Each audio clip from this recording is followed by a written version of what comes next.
Here at OCDetailing, we work on a bunch of new cars, but one of my favorite things that we get to do here that really flexes our might and our OCD-ness is restoring cars. So we have customers all the time that have cars that are a little bit older that they love, like this beast behind me, an E55, and they brought it in, and what we got to do was go through and do a huge paint correction on this thing. Along with that, we did a big restoration detail. There was like 20 years of wax caked in some of the cracks of this car, so we got to go through and clean that out.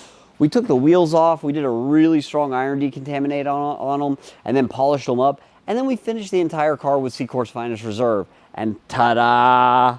20 years of grime and gunk erased, and it looks better than it did the day it rolled out of Stuttgart. So if you look at the paint, this car came in, it had quite a few like swirl marks on it.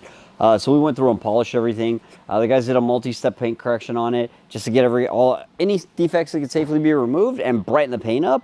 Along with that, we were removing a layer of oxidation off the headlights, along with the wheels having like all kinds of pitted brake dust on them. We spent a bunch of time scrubbing that to get these all back to OEM shape.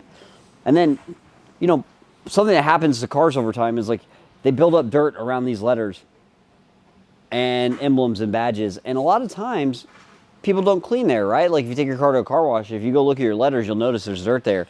So, you know, we take Q-tips and we take some polish and we go through and actually clean detail between the letters too to get all that looking as good as possible.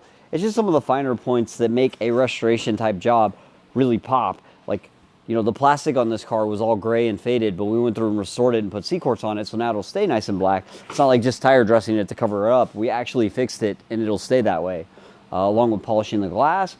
And if you come over here and look at Daniel inside of here.